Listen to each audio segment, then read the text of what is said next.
Hello बच्चों, क्या हाल चाल है। तो आज एक बहुत ही प्यारा गर्मा गर्म चैप्टर, नाम है उसका थर्मोडायनेमिक्स। या लिखा नहीं, मैं लिख देता हूं, कोई दिक्कत नहीं है।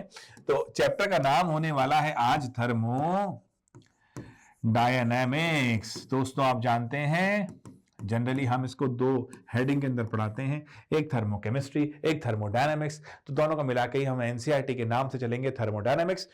इस चैप्टर में क्या क्या चीजें आप पढ़ने वाले हैं, आप जानते हैं। कुछ बेसिक टर्मिनोलॉजीज इसके अंदर बहुत जरूरी हैं, रिवीजन के दौरान भी। ठीक है, बेसिक टर्म्स आपको पता होनी चाहिए। उसके बाद फिर कुछ फॉर्मूले आएंगे। ठीक है, हीट, वर्क, इन सब की बात चलेगी। इंटरनल एनर्जी, एंथैल्पी की बात चलेगी। फिर आपका हेसिस लॉ आ जाएगा। ठीक है, इतना हिस्सा हो जाएगा। फिर आप जानते हैं, इसके बाद थोड़ा बात करते हैं एंथैल्पीज ऑफ रिएक्शन कैसे निकालते हैं, enthalpy of combustion, enthalpy of reaction, ये सब निकाला जाएगा। ठीक है, उसके बाद बच्चों आपको मालूम है कि एक हम बात करेंगे बहुत ही खास चीज, जिसका नाम होता है एंट्रोपी और डेल्टा जी। और एंट्रोपी एक बहुत ही इंपॉर्टेंट पिलर रहेगा, है ना। तो जल्दी से आइए फटाफट शुरू करते हैं। छोटी सी कहानी के साथ शुरू करते हैं, बड़ा ही आनंद आएगा। देखो भाई, दो बंदे थे, मान लो एक बंदा था ए, एक बंदा था बी। देखो भैया, कॉपी पेन लेके बैठना, रिवीजन के दौरान कहीं भी डिस्ट्रैक्ट मत होना, बहुत ध्यान से सुनोगे तो बढ़िया से काम हो जाएगा। तो दो बंदे थे भैया, ए और बी। मान लो इन दोनों को मैंने एक एक बर्तन में डाला, पानी डाला उस बर्तन में और उबालना शुरू किया।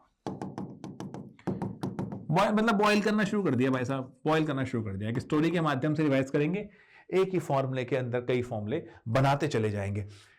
जब बॉईल करना शुरू किया तो एक से सोचो, मैंने इसको मान लो 0 से 20 डिग्री पे गर्म कर दिया, इसको 0 से 30 डिग्री।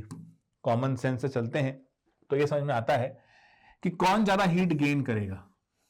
आप कह देंगे भैया बी, क्योंकि वहां पर आपने हीट किया है 0 से 30। वेरी गुड, यानी एक तरह से आप कह रहे हो heat is directly proportional to temperature difference. यही तो कह रहे हो ना रे, यही तो कह रहे हो, heat is directly proportional to temperature difference. बहुत बढ़िया बात है। तो अगर ये प्रोपोर्शनलिटी का साइन हटाओगे तो एक कांस्टेंट चिपकाओगे, क्योंकि ये हीट था तो ये स्पेसिफिक हीट, बस। तो बहुत बढ़िया हो गया। अब देखो जरा, जो डेफिनेशन से याद करते आए हो उसी को ध्यान से देखो। आप ये कहते रहे हो specific heat is the heat required to raise the temperature by 1 degree, है ना। 1 ग्राम कह लोगे, स्पेसिफिक मास कह लोगे, 1 मोल कह लोगे, फिर वो चेंज होता जाएगा मोलर हीट कैपेसिटी से। बट अभी अगर बात कर रहे हो, मान लो ये वैल्यू 1 है, तो ये बराबर तो इसी के है, बन गई रे डेफिनेशन, है ना। Heat required to raise the temperature of body 1 degree is known as specific heat, बन गई डेफिनेशन। तो पहली चीज तो ये बन गई, Q is equal to C delta T. मामला क्लियर है, समझते जाएंगे, जरा कुछ फॉर्मूले बन जाएंगे, फिर आगे हम बढ़ते जाएंगे।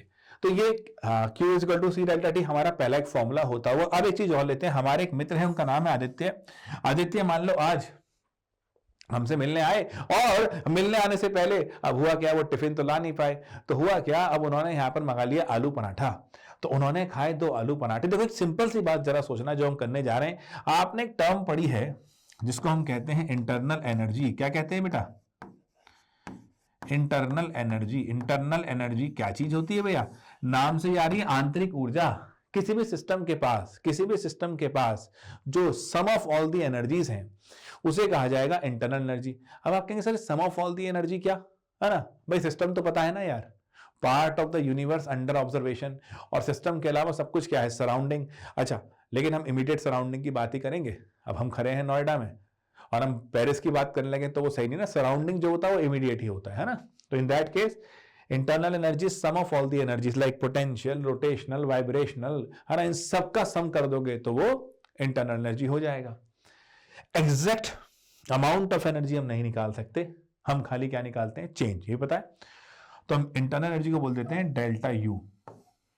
Basically this is change in internal energy. तो अब आदित्य भाई की कहानी चल रही थी, टिफिन लाई नहीं थे, आलू पराठा मंगवाया था बाजार से। तो इनकी इंटरनल एनर्जी में क्या चेंज होगा, जरा ध्यान से देखिएगा। इन्होंने लेट्स से 2 आलू के पराठे खाए, ईच आलू पराठा, एपी मींस आलू पराठा, ईच आलू पराठा इज इक्वल टू मान लो 20 किलो जूल, है ना। तो मतलब दोनों से मान लो 20 किलो जूल की एनर्जी मिल गई। मान लो ईच 10 था, कोई नहीं, 2 लिख दिया ना मैंने। और फिर इन्होंने हमारे साथ मतलब कुछ ऑफिस में काम किया, सब कुछ, तो वर्क किया।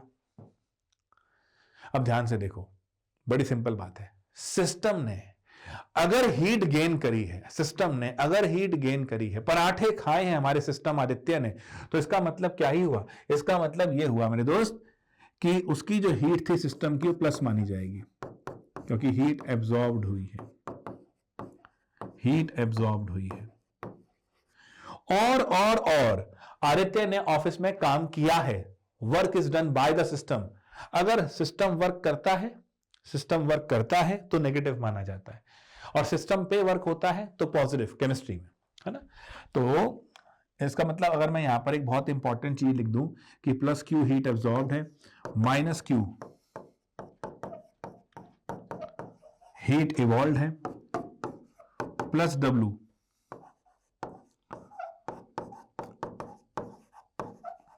Work done on the system है,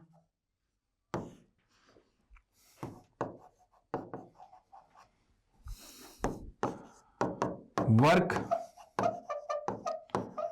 डन बाय द सिस्टम है।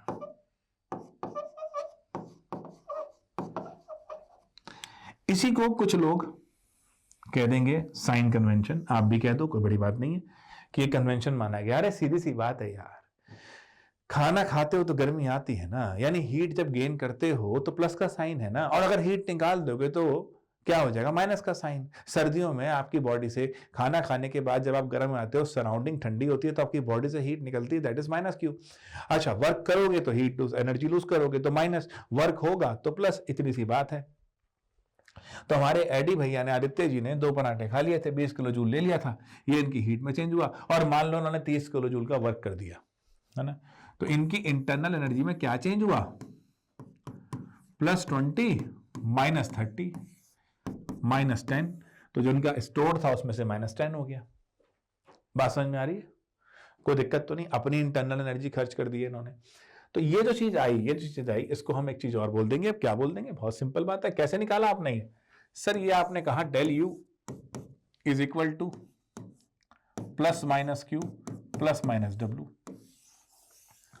और मोटे तौर पे अगर देखा जाए तो इसका फॉर्मूला ऐसे लिखा जाता है क्यू प्लस डब्ल्यू, क्योंकि ये जो हमने बोला है ये कन्वेंशन के हिसाब से बोला है, ये बोला जाता है कि क्यू में जो भी चेंज, डेल यू में जो भी चेंज हुआ, सिस्टम की इंटरनल एनर्जी में जो भी चेंज हुआ, वो जितनी हीट मिली या गई, जितना वर्क हुआ या किया, उस पर डिपेंड करता है। ना कुछ लेकर आए थे, ना कुछ लेकर जाओगे, सिस्टम ने सराउंडिंग से हीट ली और सराउंडिंग को वर्क दे दिया, भैया ये क्या हो गया? ये तो एनर्जी कंजर्वेशन का प्रिंसिपल हो गया। खाली हाथ आए थे हम, ये वही चीज है भाई साहब, energy conservation. Energy can neither be created nor be destroyed but can be transformed from one form to another। भाई जितना लिया सराउंडिंग से लिया और वर्क करके सराउंडिंग को दे दिया। अगर सराउंडिंग ने तुम पे वर्क कर दिया तो हीट निकाल दोगे। बात तो ले देखे वही रही। और इसी को हम क्या कह देंगे भैया? इसी को कह देंगे first law of thermodynamics. First law of thermodynamics, यानी एनर्जी कंजर्वेशन का जो लॉ है वही फर्स्ट लॉ है। तो आदित्य जी ने पराठे खाए, उस हिसाब से हमने फर्स्ट लॉ को समझ लिया। अब देखो 2 बातें समझ चुके हैं। एक समझ चुके हैं हम क्या क्या चीजें, हीट क्या होती है, क्लियर है। एक समझ चुके क्या क्या चीजें हम, डेल यू में फर्स्ट लॉ कैसे आया, और ये हमने कन्वेंशन देख लिया। तो ये चीज समझ लेना बेटा, ठीक है, इससे तुम्हारे दिमाग में एक चीज बन जाएगी। अब देखो एक चीज और ध्यान रखना, इंटरनल एनर्जी और एक टर्म आएगी एंथैल्पी, ठीक है। एंथैल्पी पढ़ाया आपने, कोई खास फर्क नहीं है। Internal energy is the heat content eight constant volume, और ये heat content eight constant pressure. Energy जब भी जाएगी आएगी तो हीट की फॉर्म में जाएगी। हीट जो है वो एनर्जी करेंसी की फॉर्म होती है भाई साहब, मतलब आना जाना है। एक सिंपल बात सोचो, वर्क और हीट की अगर बात करोगे तो ये एनर्जी ट्रांसफर के लिए हैं, पाथ पे हैं। कभी सुना है मैंने इतनी हीट जो है वो स्टोर कर ली? या एनर्जी स्टोर कर सकते हो ना बेटा, वर्क तो नहीं स्टोर कर सकते। ऐसा नहीं कहते कि मैंने इतना वर्क स्टोर कर रखा है ना। एक चीज हमेशा ध्यान रखना मेरे दोस्त, ये जो वर्क है ना ये चेक की तरह है। मान लो आदित्य ने मुझे 5,000 का चेक दिया, तो आदित्य के अकाउंट में 5,000 रुपए थे, मेरे अकाउंट में वो आ रहे थे। चेक जो वो पेज था उसकी वैल्यू तब तक थी जब तक वो आदित्य ने साइन करके मुझे दिया और मेरे अकाउंट में लग गया। एक बार वो लग गया, 5,000 रुपए की एंट्री आ गई, अब उसकी वैल्यू नहीं है। तो ऐसे ध्यान रखना, वर्क जो है वो इस ट्रांसफर के अंदर है, स्टोर्ड फॉर्म नहीं है। स्टोर्ड फॉर्म एनर्जी होती है, वर्क अलग होता है। छोटा सा एक कॉन्सेप्ट है, दिमाग में रखना। अभी नीट के हिसाब से इतना डिटेल नहीं जाना है, बट फिर भी ये दिमाग में रखना। तो ये हमारे डेल एच और डेल यू की वैल्यू है, इसको ध्यान रखना। तो बेटा इन्हीं को जगह लगाते हैं, इन्हीं को जगह लगाते हैं। मैंने क्यू क्या लिखा था फर्स्ट फॉर्मूले में? एक ही फॉर्मूले से कई फॉर्मूले बना लेंगे भाई साहब। From 1 we know that Q is equal to C delta T। So ये क्या है? Del U is equal to Q subscript V का मतलब है at constant volume, CV delta T and delta H is QP CP delta T। मामला clear हो गया जी? कोई दिक्कत तो नहीं भाई साहब? ये एक इंपॉर्टेंट, देखो फॉर्मूले कितने बन गए। अब हमने ये वाला फॉर्मूला देखा था, उससे ये दोनों बना लिए, कोई दिक्कत तो नहीं। एक हमने ये बना लिया, कोई दिक्कत तो नहीं। अब देखते हैं मजा। हम जनरली एक रिलेशन जानते हैं, del H del U plus P delta V. कैसे है? बहुत इंटरेस्टिंग है। एंथैल्पी का किस तरीके से पी डेल्टा वी ये वर्क ऐड करना पड़ता है, बिकॉज कांस्टेंट प्रेशर है ना, एक्सपेंशन का वर्क ऐड करना पड़ता है। बट उसे जानने के लिए फुल बैच में आप जा सकते थे, हम क्लास में लेते भी थे, कोई दिक्कत नहीं। अभी फिलहाल वो टाइम नहीं है, अभी इसको समझो ये फॉर्मूला ऐसा है, इससे कैसे आप वो फॉर्मूला बिल्ड कर सकते हो देखो। तो अब डेल्टा एच क्या है बेटा? डेल्टा एच क्या है? CP delta T. Del U क्या है? CV delta T. अच्छा, अब जब डेल्टा टी की टर्म में ले रहे हो तो पी डेल्टा वी को चेंज कर लो, है ना? तो आर डेल्टा टी कर लो, 1 मोल का रख लो, डेल्टा टी साफ कर दिया। लो जी, हमारे से क्वेश्चन आ गई, एक फॉर्मूला और रेडी हो गया। एक ही फॉर्मूले से आप कई फॉर्मूले बना सकते हो। देखो एक फॉर्मूला और रेडी है, मस्त CP minus CV is equal to R. कितने फॉर्मूले हो गए रे, कितने फॉर्मूले हो गए। देखो कितना बढ़िया रहा। पहले दो बंदों को हमने हीट करा, उन्हें भगोने में डाल के हीट किया और उनके टेम्परेचर डिफरेंस के ऊपर हमने हीट का एक बहुत इंपॉर्टेंट फॉर्मूला बना लिया। फिर हमने क्या करा, आदित्य हमारे मित्र आए, पराठे खा के आए, उनके थ्रू हमने क्या देख लिया? फर्स्ट लॉ ऑफ थर्मोडायनामिक्स देख लिया।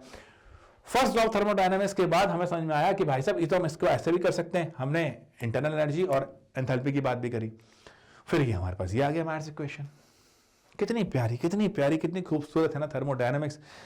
अब देखो जरा मजे की बात, फर्स्ट लॉ ऑफ थर्मोडायनामिक्स ने क्या बताया? उसने ये बताया, और first law of thermodynamics he enthalpy की बात कर रहा है। डेल यू वाली बात हो गई, डेल यू से डेल एच आ गया।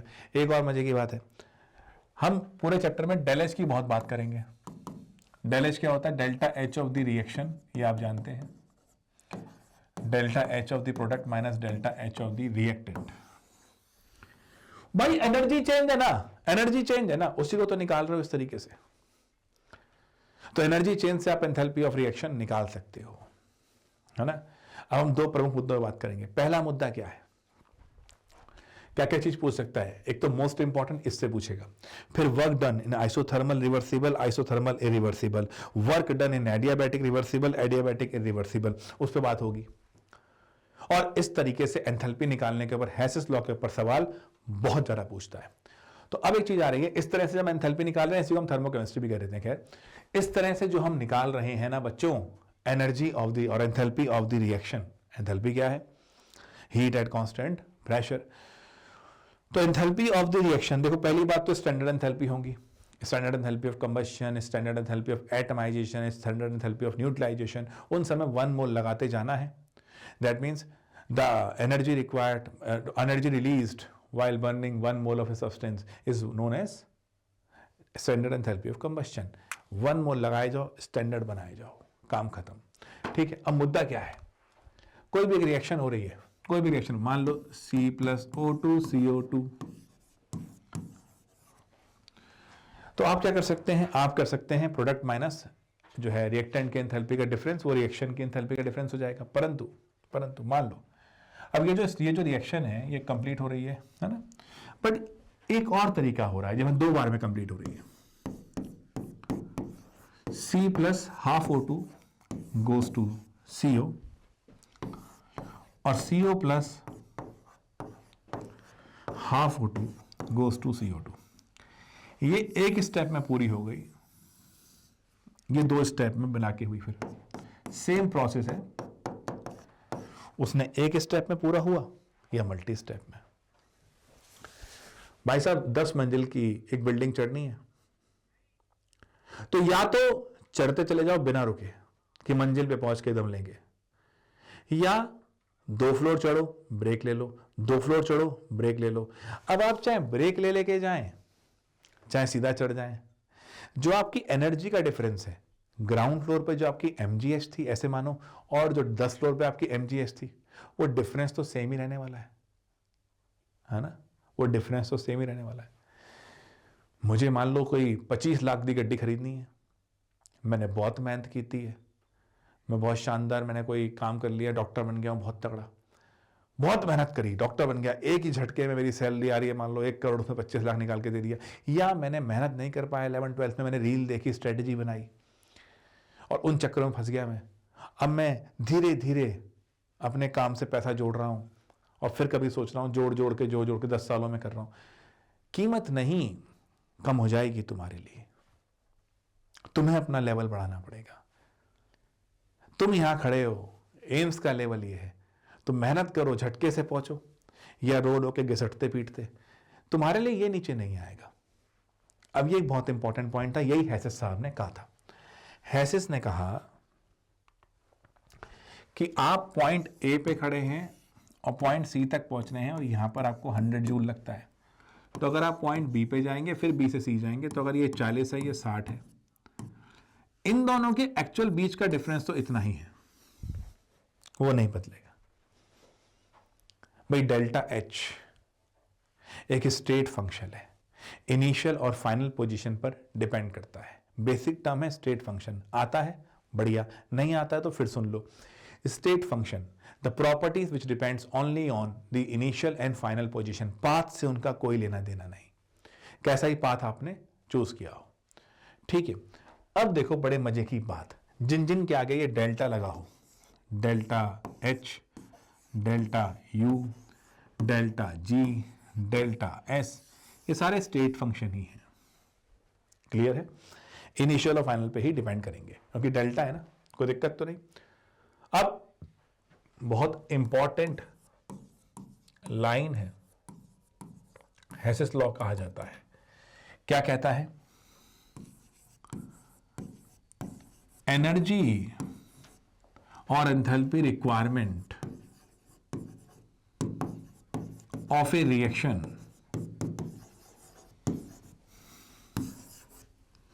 एनर्जी और एंथैल्पी कह सकते हो इसको,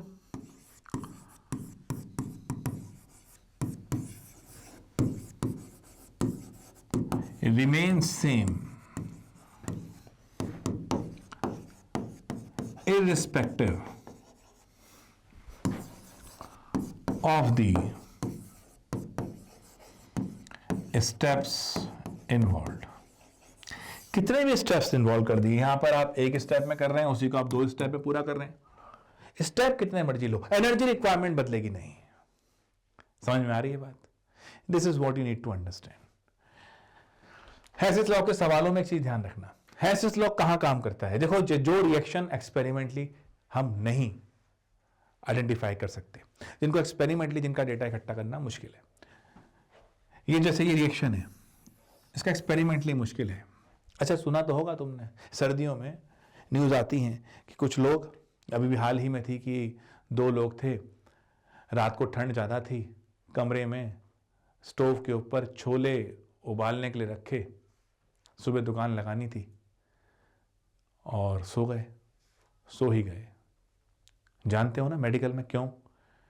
क्योंकि जब वो कमरा बंद था तो ऑक्सीजन थी नहीं, कोयले जलते रहे, कोयले से क्या होगा, कोयले से कंबस्शन ऑफ कार्बन हो रहा है, धीरे धीरे रूम में ऑक्सीजन कम हो गई तो फिर CO2 की बजाय CO बनने लगी, ये वाली रिएक्शन होने लगी। और हमारा हीमोग्लोबिन, उसकी एफिनिटी, उसकी चाहत CO के लिए ज़्यादा है, CO2 से नहीं, तो और O2 से भी नहीं, O2 से ज़्यादा CO से है, तो फिर वो ऑक्सीजन की बजाय CO से कंबाइन होना शुरू करता है ना, और फिर धीरे धीरे ये जहर आपको मार देता है। ये तो इंसानी फितरत है ना। किताब की दुकान पे भीड़ थोड़ी होती है, नशे की दुकान पे भीड़ होती है, हीमोग्लोबिन वही तो फॉलो कर रहा है। तो दोस्त जैसे ये एक रिएक्शन है, इसकी एक्सपेरिमेंटली नहीं निकाली जा सकती, तो क्या किया जाएगा, कैसे करें? हेसिस के अकॉर्डिंग अगर इस वाले की एंथैल्पी रिएक्शन की x है, इसकी y है, इसकी z है, तो s पर जरा ध्यान देना, थोड़ा सा इसको हम ये नोट तो कर ही लिया था, इरेज कर लेते हैं ताकि आपको यहीं की यहीं समझ में आ जाए हेसिस लॉ के सवाल कैसे सॉल्व करने हैं। बड़ा मजा आ जाएगा, सवाल आगे देख लेंगे। हाँ, तो यहां पर अगर देखें तो हेसिस लॉ के अकॉर्डिंग अगर इसकी एंथैल्पी x है, इसकी y है, इसकी z है, तो x is equal to y plus z है, क्योंकि एंथैल्पी रिक्वायरमेंट स्टेप पे डिपेंड नहीं करती, एक स्टेप में करो चाहे मल्टी स्टेप में करो सेम रहेगी। ये आ गया ना, irrespective of the steps involved. तो मेरे दोस्त जरा ध्यान से देखना, कहानी क्या है। कहानी ये है कि अब अगर मैं देखूं तो इसकी और इसकी बराबर इसके, तो इसके कितनी होगी, y कितनी होगी, इस तरह you can find out. Hess's law is used to calculate the enthalpy of those reactions which cannot be identified experimentally। ये बड़ा प्यारा है। अब वो दे देगा आपको कुछ रिएक्शन, है ना, जैसे मान लो आगे पूछेगा आपसे कंबस्शन रिएक्शन की बात है, क्वेश्चन में हम देख लेंगे, कुछ क्वेश्चन आप देखेंगे तो पढ़ा भी है ना, वीएमसी जेई वाले भी देख सकते हो, कोई दिक्कत नहीं, वहाँ भी मैंने डाले में क्वेश्चन थर्मो के, तो इंपॉर्टेंट है कि जेई मेन वाले भी तुम्हारे लिए आ ही जाते हैं। तो यहाँ पर देखो बड़े ध्यान से, इस तरीके से हम प्लान कर सकते हैं। दूसरा, वो आपको सेट ऑफ इक्वेशन देगा और फिर आपसे कहेगा भाई एक खास इक्वेशन की बनाओ, तो पहले इक्वेशन बनानी पड़ेगी, जो दिया हुआ है उसको रीअरेंज करना होगा और उससे तुम्हारा आंसर आएगा। क्लियर है, ये चीज ध्यान रखना। तो ये हेसिस लॉ रहा, इस तरीके से क्वेश्चन में हम देख लेंगे। तो अभी तक की सारी कहानी आई थिंक समझ में आ गई होगी। अब इंपॉर्टेंट क्या है, और चीजें देखें, जैसे भी मैंने आपको बताया हेसिस लॉ वाला, एक चीज और समझना, वर्क डन के ऊपर भी आपसे ज्ञान लेगा ये। और वर्क डन में क्या क्या है, आइए जरा देखते हैं। वर्क डन 4 तरह के प्रोसेस हैं बेटा। आइसोथर्मल, जहां टेम्परेचर रिमेन्स कांस्टेंट, आइसोबारिक जहां प्रेशर रिमेन्स कांस्टेंट, जनरली हम देखते ही हैं वर्क डन में तो पी डेल्टा भी है। उसके बाद फिर आएगा तुम्हारा isochoric, volume remains constant, P delta में डेल्टा भी 0 हो गया तो मतलब ही नहीं है। और देखो एडियाबैटिक, जहां हीट चेंज नहीं होती, है ना। अब जरा देखते जाना, पहले हम निकालेंगे, अगर ध्यान से देखें जरा देखना, ये एक हमारे पास लेट से पिस्टन लगा हुआ है और यहां भरी हुई है आइडियल गैस, ठीक है, और पिस्टन इसी जगह पर मेंटेन है। इसका मतलब अगर मैं देखूं तो जो प्रेशर इंटरनल है वो बराबर चल रहा है किसके, प्रेशर एक्सटर्नल के। तो इसका मतलब प्रेशर इंटरनल, इस जगह पर प्रेशर इंटरनल और प्रेशर एक्सटर्नल ये जो है ये बराबर चल रहा है ना, तभी तो यहां स्टैटिक है। इतने में देखो हमारे मित्र हैं मिस्टर सूरज जी, वो आए, उन्होंने कहा ये क्या ड्रामा हो रखा है। उन्होंने इस पिस्टन को हल्का सा ऊपर उठाया, आवाज आई फिस, डर के भाग गए। अच्छा, हल्का सा उठाया, गैस बहुत जरा सी एक्सपेंड हुई, थोड़ी सी आप देखें एक्सपेंशन हुआ, फिर वापस से यही बराबर काम हो गया, फिर प्रेशर इंटरनल एक्सटर्नल के बराबर हो गया। अच्छा, मान लो यही सीन चलता है बट कंडीशन थोड़ी डिफरेंट हो जाती है।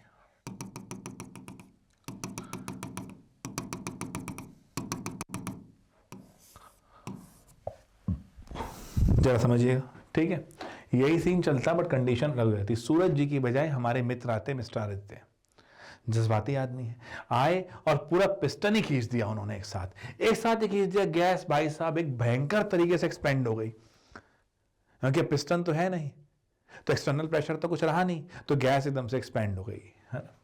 चलो, तो अब एक बात बतानी पड़ेगी। देखो यहां पर क्या हो रहा है, सूरज जी आ रहे हैं, बार बार हल्का सा उठाते हैं, आवाज आती है, भाग जाते हैं, हल्का हल्का सा, बार बार प्रेशर इंटरनल एक्सटर्नल के बराबर हो जाता है। कई सारे स्टेप में जाकर गैस एक्सपैंड कर रही है। यहां पर आदित्य जी ने एक साथ ही बवाल मचा दिया। तो यानी कहने की बात क्या है, ये इनफाइनाइट स्टेप में हो रहा है एक्सपेंशन,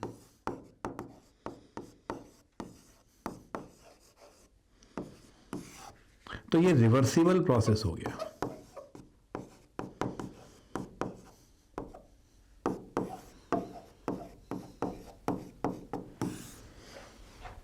और ये सिंगल स्टेप हो गया।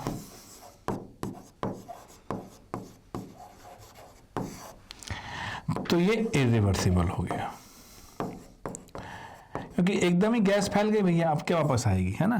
तो ये इरिवर्सिबल हो गया। अब वीडियो को पॉज करके जरा 1 सेकंड सोचो, आपके हिसाब से किस में वर्क डन ज्यादा है, रिवर्सिबल में है कि इरिवर्सिबल में है? हाँ, तो स्वागत है वापस आपका। सोचा किस में ज्यादा है? देखो, यहां तो एक्सटर्नल प्रेशर हट ही गया, और वर्क डन क्या होता है भाई? P delta we minus P delta we लेना है बेटा हमेशा वर्क डन को, ये ध्यान रखना, बड़ा फायदा रहेगा आपके लिए, कंफ्यूजन कोई नहीं है। अब जब एक्सटर्नल प्रेशर ही नहीं है रे, मान लो ना, ये अब सामने ये बोर्ड है, ये दीवार है, मैं धक्का लगा रहा हूं दीवार पे, ये लो धक्का लगा रहा हूं, ये दीवार है, मैं धक्का लगा रहा हूं, मैं चाह रहा हूं इस दीवार की ऐसे कर दूं, तोड़ दूं इसको। दीवार मेरे पे धक्का लगा रही है, मैं लगा रहा हूं, भी लगा रही है, मैं पुश कर रहा हूं, तो मुझे एक्सपेंशन में दिक्कत है, बट इसी बहाने में मोड़ तो होऊंगा, वर्क डन तो कर रहा हूं मैं। जब तक सामने से बाधाएं नहीं है, सामने से प्रेशर नहीं है, चैलेंज नहीं है, मैं क्या ही डेवलप होऊंगा यार। जो चीज आप आसानी से कर पा रहे हो ना, वो आपको बदलेगी नहीं, जो चीज नहीं कर पाओगे वही बदलेगी आपको, और वो चैलेंज लाएगी ना आपके लिए। आसान तो कर ही लोगे हर आदमी। तो यहां पर तो एक्सटर्नल प्रेशर ही नहीं है, तो वर्क डन ही 0 हो गया। तो फ्री एक्सपेंशन में ध्यान रखना, फ्री एक्सपेंशन में वर्क डन 0 है। मेरे दोस्तों, अगर पूरी कंफर्टेबल लाइफ जी रहे हैं, माता पिता बहुत प्यार कर रहे हैं, आनंद आ रहा है बिल्कुल ही, कोई तकलीफ आने ही नहीं दे रहे हैं, तो तुम्हारा नाश तय है, क्योंकि तुम डेवलप तो होगे ही नहीं, डेवलप तो होगे ही नहीं, है ना। तकलीफ आएंगी, चैलेंजेस आएंगे, तब कुछ काम होगा, यहां पर वर्क डन होगा भैया। तो ध्यान रखना, एक्सपेंशन में रिवर्सिबल का वर्क डन ज्यादा है इरिवर्सिबल से, और वो फिर निकालने की संभावना है। आइए निकाल लेते हैं उसको भी जरा, उसका कैसे निकालेंगे जरा देखते हैं। देखो, फर्स्ट लॉ लगाओ। फर्स्ट लॉ क्या था? Del U is equal to Q plus W. अब मान लीजिए मेरे पास कंडीशन है आइसोथर्मल, कितनी प्यारी कंडीशन है, वाह वाह। Isothermal reversible expansion. अब आइसोथर्मल है तो इसका मतलब डेल टी 0 है, तो हमारा डेल यू क्या होता है रे सर? सीवी डेल्टा टी, और डेल्टा टी तो 0 हो गया है, तो डेल यू तो 0 हो गया है। इसका मतलब Q is equal to minus W है। तो वो आपसे बोलेगा भैया हीट निकाल दो, वर्क निकाल दो, इस प्रकार आप निकाल सकते हैं जज्बे को जज्बाती होके, ठीक है। तो डब्लू क्या है मेरा? डब्लू है मेरा माइनस पी डेल्टा वी। कोई परेशानी? अच्छा, वो P क्या हो गया सर? NRT by V del V। बहुत बढ़िया, माइनस NRT को बाहर ले लो, 1 बाय V, और ये डेल V को dV कर दो, खत्म कहानी, क्या ही टेंशन है। ले लो V1 से V2, 1 बाई एक्स, dx क्या होता है इंटीग्रेशन में? ln x। तो ये हो जाएगा तुम्हारा क्या? ln v, v2 से v1।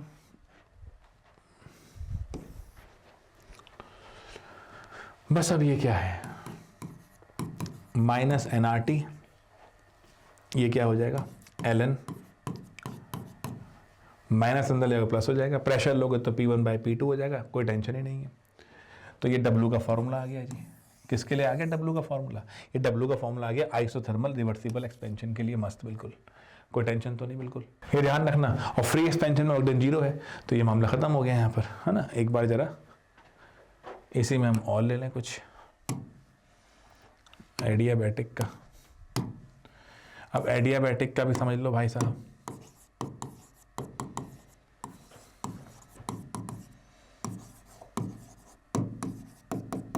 ये वर्क डन भी देख लो।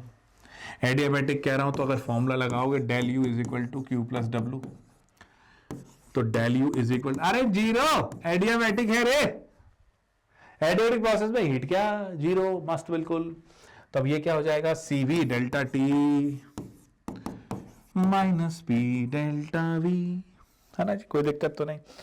अब आ जाओ माहौल में जरा, यहां पर अब क्या हो गया, N R T by V del V, अब क्या करो, टी को नीचे ले आओ, C V del T by T, और ये माइनस एन आर, इसे कर दो भैया T1 से T2, इसे कर दो भैया V1 से V2, लो मस्त बिल्कुल, बोले तो आसान बिल्कुल, कोई टेंशन नहीं। ये क्या हो जाएगा, CV ln T2 by T1, और ये क्या हो जाएगा, ये minus NR ln V2 by V1। Clear है जी। हम जानते हैं CP minus CV is equal to R। Clear है जी।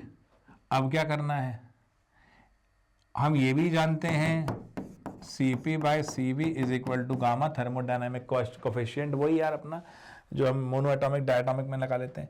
अब ये करो, इस वाले को पूरे को डिवाइड करना जरा CV से, तो CP minus CV minus 1 R upon CV, तो R बाय CV क्या हो गया, ध्यान से देखना, R बाय CV क्या हो गया, गामा माइनस 1। अरे क्या खूबसूरत चीज है, इसको 1 ठोकर CV नीचे लाओ तो गामा माइनस 1 हो जाएगा। ये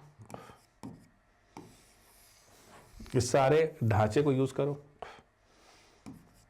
ln T2 by T1 R by CV,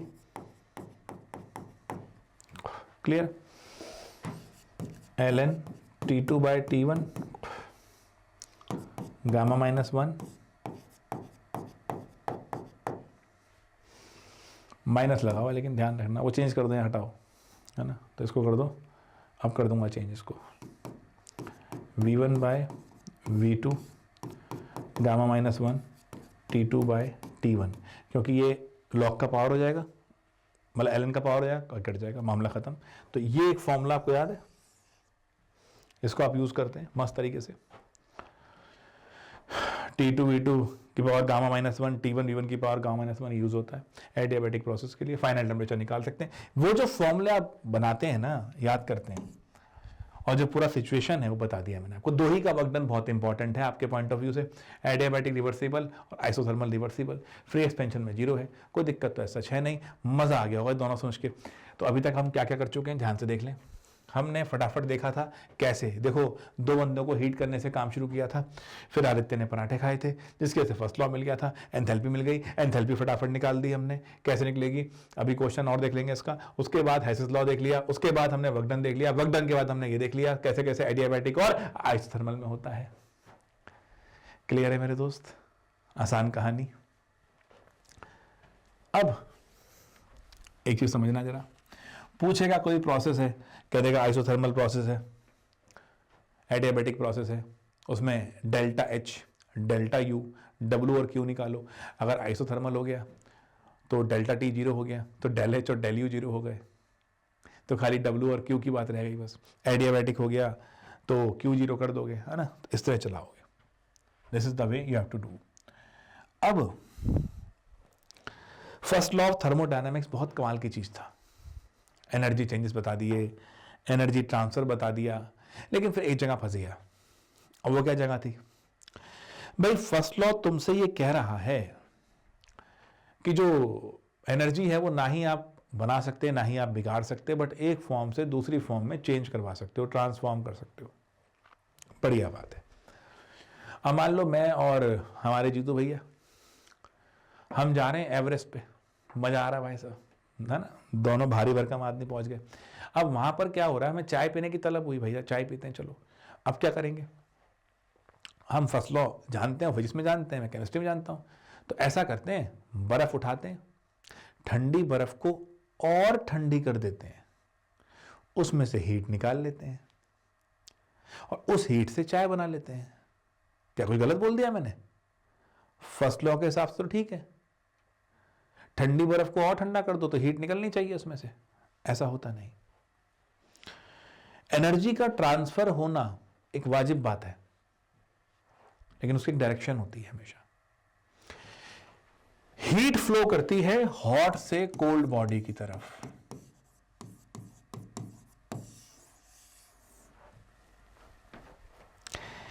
यानी फर्स्ट लॉ हमें बता तो गया कि ट्रांसफर होगा, but direction of that transfer नहीं बताया।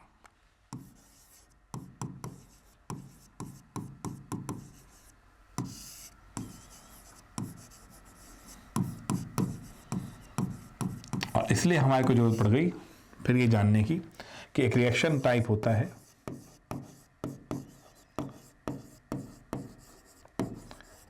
Spontaneous reactions. ये क्या होती हैं? सूरज का उगना, पहाड़ों से नदियों का बहना, ये नेचुरल प्रोसेस है, अपने आप हो रहे हैं, तुम तो नहीं कर रहे, है ना? टप्पू तो नहीं गया था करने, है ना? तो अपने आप ही हो रहा है। क्या होती हैं spontaneous reactions? You can simply write these are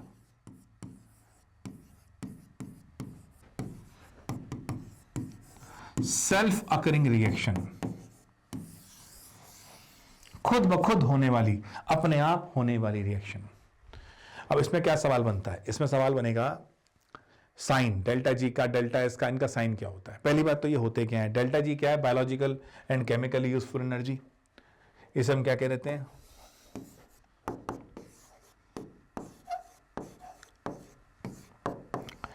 Gibbs साहब ने दी थी तो गिब्स के नाम से गिब्स फ्री एनर्जी हमने कह दिया।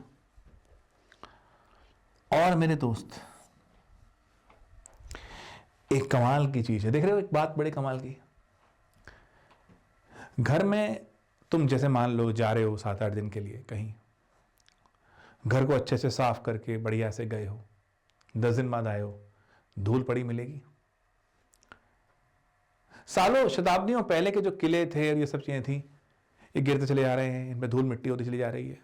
वो बात अलग है, कुछ लोग पहुंचे हैं दिल बना के तीर मार रहे हैं उस पर, वो तो खैर वाहियत है ही, लेकिन वैसे भी चीजें आप देखो तो अपने आप हो। नेचर का नेचर है डिस्ट्रक्शन,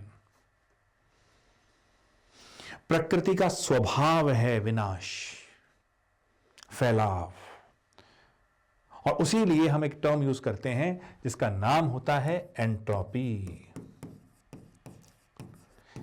एंट्रोपी, एंट्रोपी होती क्या है रे? डेल्टा एस से डिनोट करेंगे क्योंकि हम यहां भी चेंज निकाल सकते हैं। एंट्रोपी है degree of measure of randomness.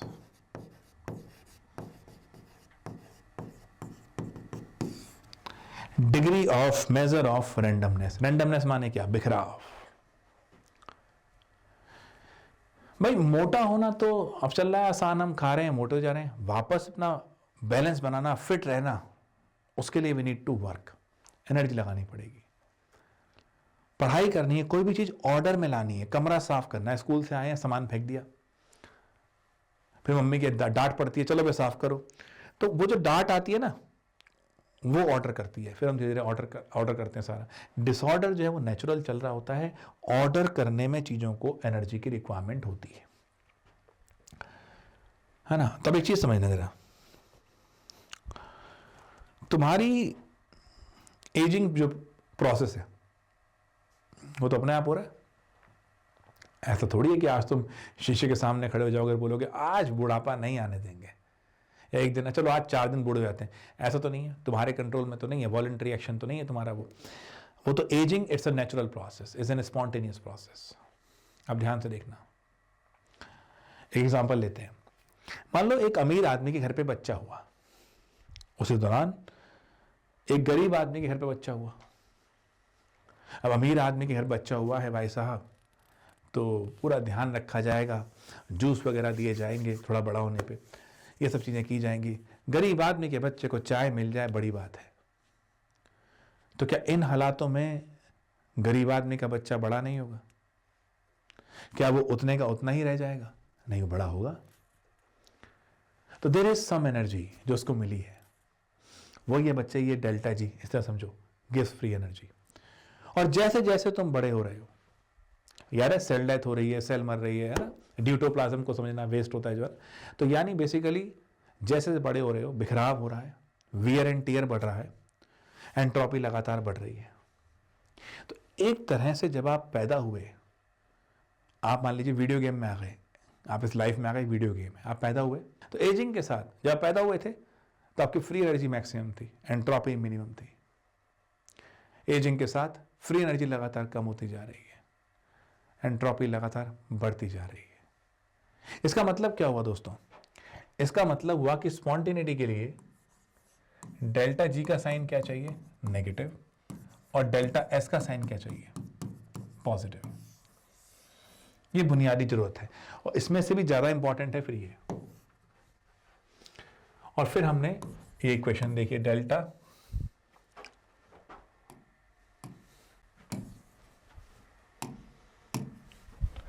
G is equal to delta H minus T delta S। ठीक है, अब यहां बनते हैं केसेस, और केसेस कैसे कैसे बनते हैं आइए देखते हैं।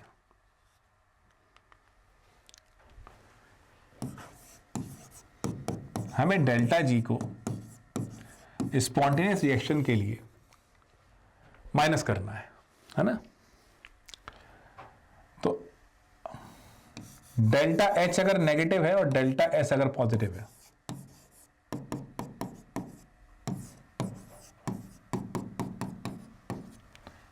तो ये वैल्यू, तो ये नेगेटिव है, ये पॉजिटिव है और ये नेगेटिव, तो मतलब ये तो नेगेटिव ही आएगी, तो स्पॉन्टेनियस हो गया। डेल्टा एच अगर नेगेटिव है और डेल्टा एस मान लो नेगेटिव है, कैसे नेगेटिव हो गया भाई? Cl2 से 2Cl जा रहे हो, नंबर ऑफ मोल बढ़ गए, एंट्रोपी बढ़ गई। उल्टा आ रहे हो, नंबर ऑफ मोल कम हो गए, एंट्रोपी कम हो गई। एड्सॉर्प्शन होता है प्रोसेस, सॉलिड सरफेस पे गैस को एड्सॉर्ब करते हो, तो गैस एड्सॉर्ब हो रही है तो एंट्रोपी कम हो रही है ना, बिखराव कम हो रहा है, तो डेल्टा एस नेगेटिव है। अब ये दोनों नेगेटिव हैं। अब अगर ये वैल्यू ज्यादा हो जाए इसके नेगेटिव से तो ये प्लस हो जाएगा, तो इसका मतलब ये बहुत ज्यादा होनी चाहिए, डेल्टा एच हाईली एक्सोथर्मिक होना चाहिए, तब जाके स्पॉन्टेनियस होगा। ये माइनस हो गया डेल्टा एस और ये प्लस हो गया, तो रिएक्शन नॉन स्पॉन्टेनियस है। अभी ध्यान रखना, एट एनी टेम्परेचर वो नॉन स्पॉन्टेनियस हो जाएगी। ठीक है, तो ऐसे आपको केसेस को बनाना है, देखना है। एक चीज वहां से पूछेगा आपसे वो, किस टेम्परेचर पे रिएक्शन स्पॉन्टेनियस हो रही है। एट इक्विलिब्रियम बेटा डेल्टा जी जीरो हो जाता है, ध्यान रखना स्टैंडर्ड जीरो नहीं होगा, है ना, डेल्टा जी नॉट नहीं होगा, ये जीरो हो सकता है। ये हो जाएगा तो क्या मतलब हो जाएगा? तो वो टेम्परेचर जहां पर जीरो हो रहा है उसकी वैल्यू ऐसे आ जाती है, और इससे बड़ा टेम्परेचर लोगे, इससे बड़ा लोगे तो रिएक्शन क्या हो जाएगी फिर? समझ में आ रही? तो फिर वो क्या हो जाएगी? स्पॉन्टेनियस। तो ऐसे भी क्वेश्चन बनेंगे, ये ध्यान रखना। अभी क्वेश्चन आ भी रहे हैं इसमें, जैसे अभी ये क्वेश्चन देखते हैं, the correct option for free expansion of an, जो पढ़ा है उस पर देखो जरा, the correct option for free expansion of an ideal gas under adiabatic condition. Adiabatic है तो क्यू जीरो हो गया, तो 3 और 4 तो नहीं हो सकते, और फ्री एक्सपेंशन डब्ल्यू जीरो हो गया, तो ये वाला ऑप्शन हो गया। क्लियर है जी? अगला, for the reaction 2Cl goes to Cl2 the correct option is. अच्छा, अभी हमने देखा भी था, ऐसा ही सवाल है ये। अब 2Cl से Cl2 है, इसका मतलब देखो हमेशा ध्यान रखना, डेल्टा एस बेसिकली है क्या? हमने कहा था चेंज इन एंट्रोपी की बात कर रहे हो। अगर नंबर ऑफ मोल्स बढ़ रहे हैं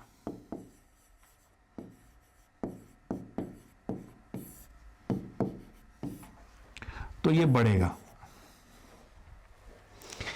देखो बिखराव है, रैंडमनेस है, अगर नंबर ऑफ मोल बढ़ गए तो बिखराव और बढ़ेगा, टक्करें बढ़ेंगी तो बिखराव बढ़ेगा, बिखराव बढ़ेगा तो रैंडमनेस बढ़ेगी, रैंडमनेस बढ़ी डेल्टा एस पॉजिटिव होगा।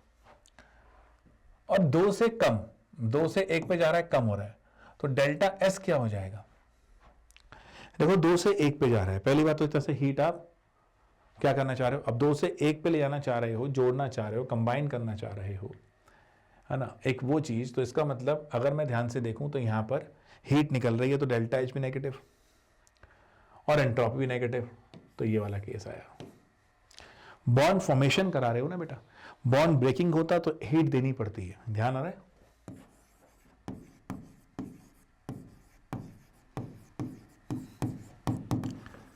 बॉन्ड ब्रेकिंग जो होता है एंडोथर्मिक होता है, बॉन्ड फॉर्मेशन जो होता है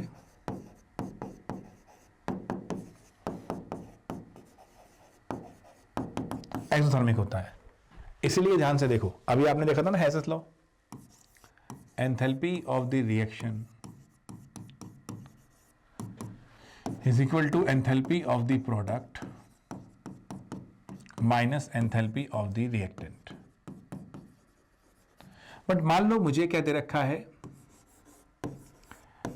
बॉश हैबर्स प्रोसेस दिया हुआ है,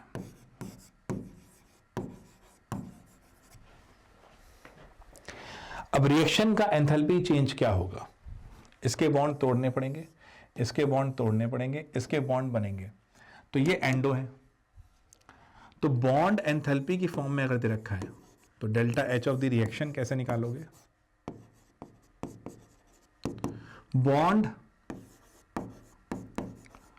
enthalpy that is bond dissociation energy, ये प्लस होगी, इसको देना पड़ रहा है ना यार, N2 को तोड़ने के लिए सिस्टम को एनर्जी देनी पड़ रही है ना, तो ये प्लस के साथ आएगी, ऐसे यहां होगा और वो थ्राइस हो जाएगी बॉन्ड एनर्जी ऑफ दिस। परंतु NH3 का जो बॉन्ड बनेगा उसमें एनर्जी निकलेगी, एक्सोथर्मिक है, तो minus twice of thrice of NH, thrice के 3 NH बॉन्ड है, ये बॉन्ड एंथैल्पी होगा इसकी, बॉन्ड एनर्जी। तो एक तरह से लिखा है तो bond energy of the reactant minus bond energy of the product. अगर बॉन्ड एनर्जी के सेंस में है तो ऐसे दिया जाता है, कॉमन, कोई दिक्कत तो नहीं, कॉमन सेंस है, तो ये वही चीज आ रही है। तो यहां पर मुझे क्या करना है, मुझे बॉन्ड बनाना है, तो एक्स होगा तो डेल्टा एच भी नेगेटिव, और डेल्टा एच कम हो रहा है वो भी नेगेटिव, तो 4 ऑप्शन हो गया। चलिए ये तो बहुत ही हलवा सवाल है, और देखो ये आया है 2021 में। देखो मैंने कहा ना नीट के लिए बारीक बातें पता हूं तो काम कर दोगे, एनसीईआरटी बेस्ड है पूरा। Which one among the following is the correct option for the right relationship with this, मैंने बनवाई भी है आज आपसे, ये CP minus CV is equal to R, maths equation. Next, for irreversible expansion of an ideal gas under isothermal condition the correct option is, देखो irreversible expansion हो रहा है ideal gas का isothermal, तो इसका मतलब क्या हो गया, isothermal del U 0 हो गया, तो del U तो 0 होगा, तो यानी वो दोनों नहीं हो सकते, ये दोनों होगा, और जो एंट्रोपी का टोटल है, एक्सपेंशन हो रहा है तो बढ़ रही होगी, तो वो 0 नहीं होगा। और जनरली एक चीज ध्यान रखना, इस पूरी दुनिया का एनर्जी तो कांस्टेंट है परंतु एंट्रोपी वो बढ़ रहा है। Clear? Which of the following PV curve represent maximum work done. देखो बेटा PV हमने कहा था ना, work done is what, PV curve की बात करेंगे तो जो एरिया अंडर द कर्व होगा वही वर्क डन होगा। देखो कॉमन सेंस सोचो, वर्क डन क्या होता है, फोर्स इनटू डिस्प्लेसमेंट, यहां आपने क्या लिखा, प्रेशर इनटू वॉल्यूम, प्रेशर क्या होता है, फोर्स अपॉन एरिया, और अगर देखा है तो एरिया क्या होता है A स्क्वायर, और वॉल्यूम क्या होता है A क्यूब, तो F डॉट A यानी F डॉट S। खेल सकता है वो यूनिट में क्या है, तो जिसका एरिया ज्यादा कवर हो रहा होगा उसका वर्क डन भी ज्यादा होगा, तो इसका एरिया ज्यादा कवर हो रहा है। अरे इसका शेडेड देख लो, इसका शेडेड देख लो, मस्त, हाँ हाँ, ये तो मजे आ गए, कोई दिक्कत तो नहीं है जी, तो सेकंड हो गया, more the area covered, more the area. Which among the following option is the correct relation between change in enthalpy and change in internal energy? Look at that. 720 में 720 क्यों आना, समझ में आ रहा है, डायरेक्ट क्वेश्चन दे दिया, ठीक है, ये आ गया। अब ये कैसे आया था बता लेते हैं। अभी आपने क्या लिखा था, delta H is equal to del U plus P delta V, del U plus PV2 minus V1, PV2 minus PV1, done है। अब ये क्या हो जाएगा, del U plus P equal to NRT, N2RT minus N1RT। Temperature constant ही रखा है अभी इस वाले मॉल में, क्योंकि पी डेल्टा वी का देख रहे हो। तो अब ये क्या हो जाएगा, इसमें RT बाहर ले लो, ये N2 माइनस N1 हो जाएगा। तो delta N G stand for gas के खाली मॉलिक्यूल देख रहे हो ना, खाली गैस के क्यों देख रहे हो, अरे गैस की क्वेश्चन लगाई तो गैस के देखेंगे, और क्या ही है। Delta U plus delta NgRT, done है, easy. In which of the following processes entropy increases, किसमें एंट्रोपी बढ़ती है।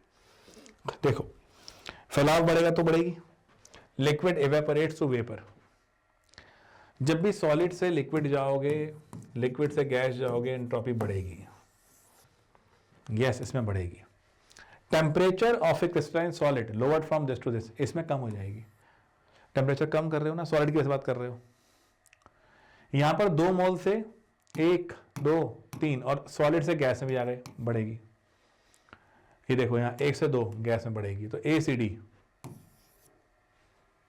क्लियर है, एंट्रोपी किस में बढ़ रही है, किसका डेल्टा एस पॉजिटिव है, ये बात थी। मैच लिस्ट 1, ये भी आया हुआ सवाल है अभी recently. Isothermal temperature remains constant, A का 2, ऑप्शन भी एक ही दिया है, वाह मजा ही आ गया। Isochoric volume remains constant, B का 3।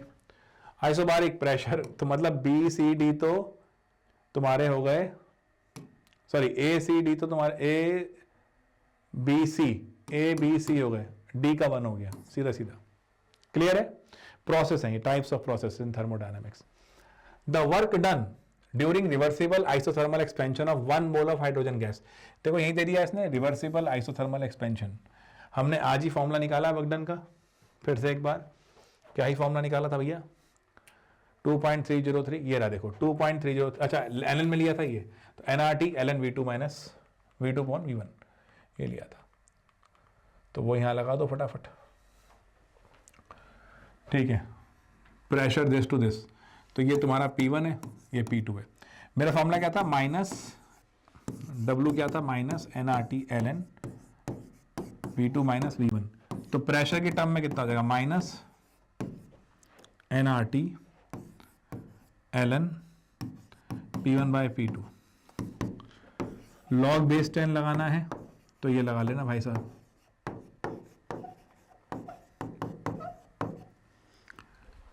अच्छा 1 मोल है, N तो 1 हो गया, T 298 हो गया, R दे रखा है 2 कैलोरी, मतलब कैलोरी में निकालना है 2.303, R2 हो गया, टेम्परेचर 298 हो गया, लॉग 20/10, ये हो गया जी। फॉर्मूला लगा सीधा मैंने, उससे बाहर देता ही नहीं है यार, बढ़िया सवाल देना होगा तो वो दे देगा थोड़ा सा हैसेस के ऊपर, और क्या, इंटू 298, लॉग 2 की वैल्यू कितनी 3010, ओके, तो 2.3 और 0.3010, ये दोनों तो 0.693 हो गए, और ये कितना हो गया, 300 में 4 गए, 300 में से 4 298, 300 600, 596, 596, तो 596 का लगभग उठाना है 70%, 596 का 70%, हाँ तो बस फिर आ गया आंसर, -4.3 वाला आ रहा है आंसर, खत्म, ठीक है, डन। सो बच्चों ये था थर्मोडायनामिक्स और important question with important topic, fast revision. जल्दी मिलते हैं अगले सेशन में, लाइक शेयर सब्सक्राइब कर दो। कुछ और चाहिए इसमें, मान लो और कोई क्वेश्चन करवाना चाहते हो, कुछ भी टॉपिक करना चाहते हो, कमेंट बॉक्स में डाल देना। मिलते हैं, all the best, thank you.